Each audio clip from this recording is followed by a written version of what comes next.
contrary to what many people think. Now, on this pot here, what is paint are these white bits here and here and here.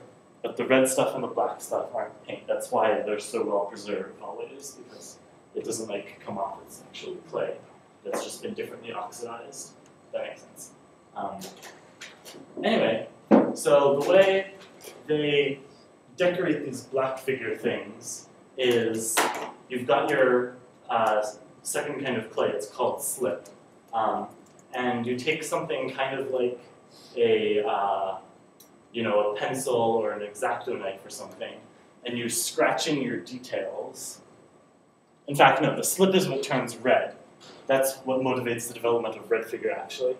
But like, so this stuff here, this isn't like paint. That's where they painted their slip and then like cut it away to leave the base color there instead.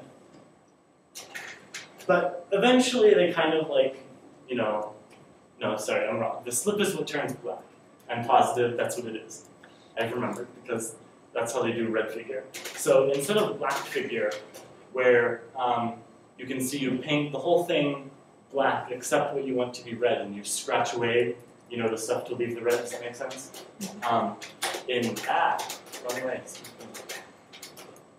In red figure, what you do is instead you paint the stuff that you want to be black. So instead of having,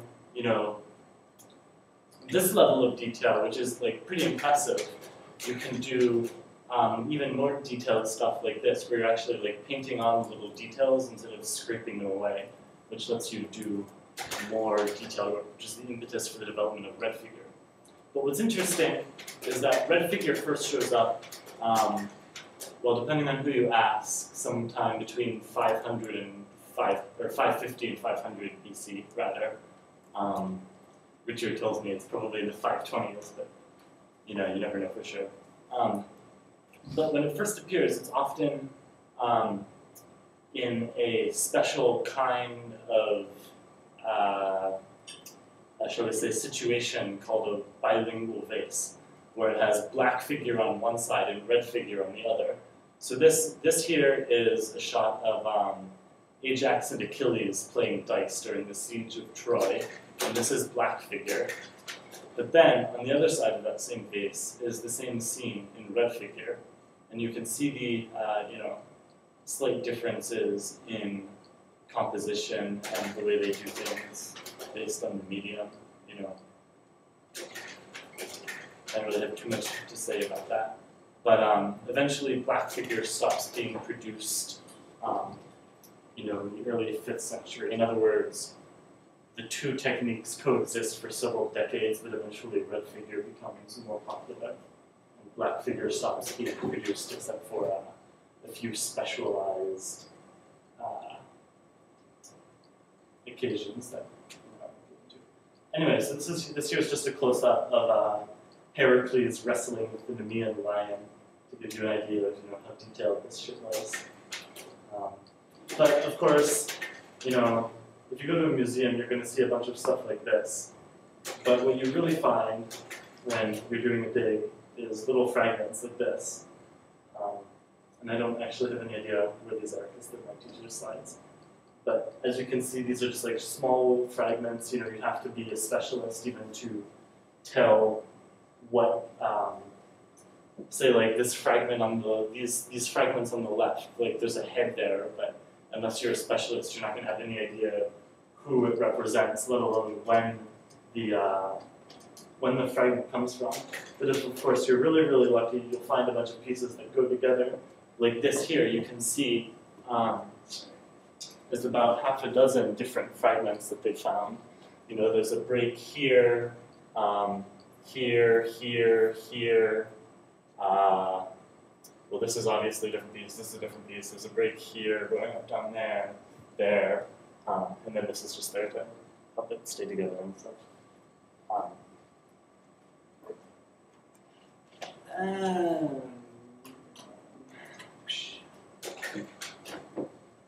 Oh, right, and this is just this is just a picture of Heracles and the tripod, which I included because it's funny looking.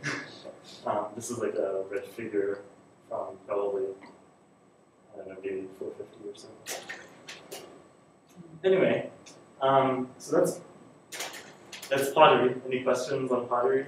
I actually had a quick question about Yes. the funerary vases. Did they have a particular, like, was there a particular purpose for the vases with regard to the funeral? Like, were they intended to symbolize anything? Well, that's kind of a difficult question. But basically, let's go back to the crater I showed you from the Archaic period. I didn't really tell you. So slow. I didn't tell you how big it is, but this thing is actually 5 feet tall. And so they're like these huge grave markers that you would use. Yeah, this is 5 feet tall.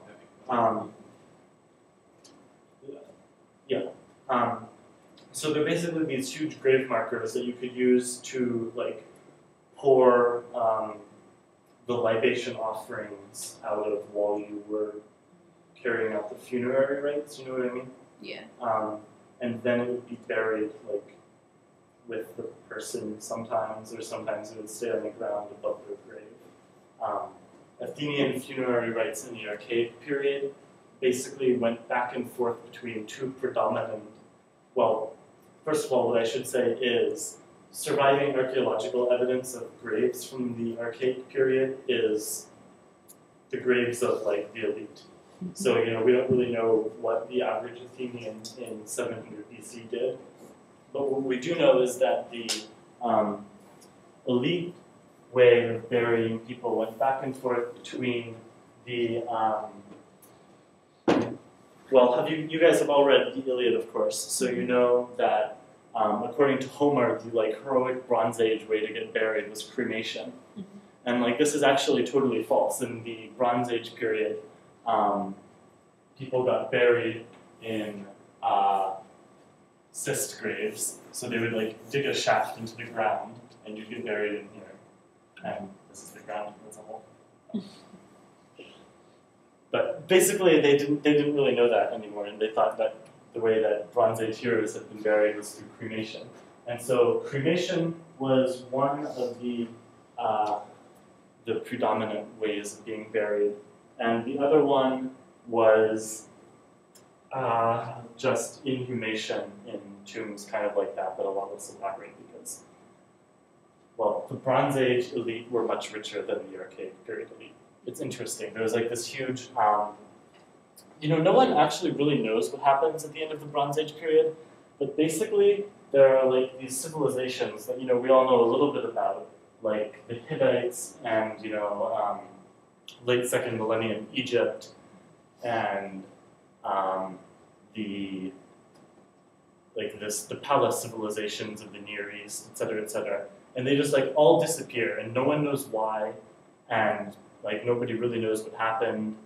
But in Greece, there is very good reason to think that there was some sort of a bizarre, like, systemic population collapse.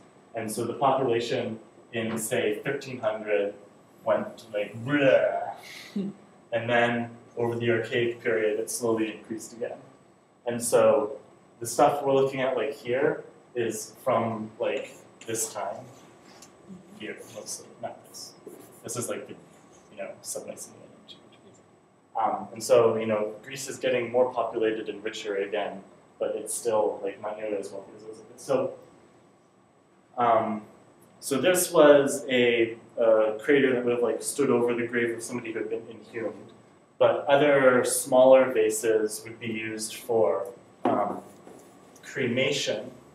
And one interesting oh, and so I should say that it goes back and forth sort of on like these like 50-year cycles, as if like each generation were like, you know, trying to outdo their parents or their grandparents or something in like being, you know, Bronze Age heroes because they, but anyway, so like at the beginning of the period, a cremation burial from the side looks like this. And you know, here's your vase. I should actually draw a vase.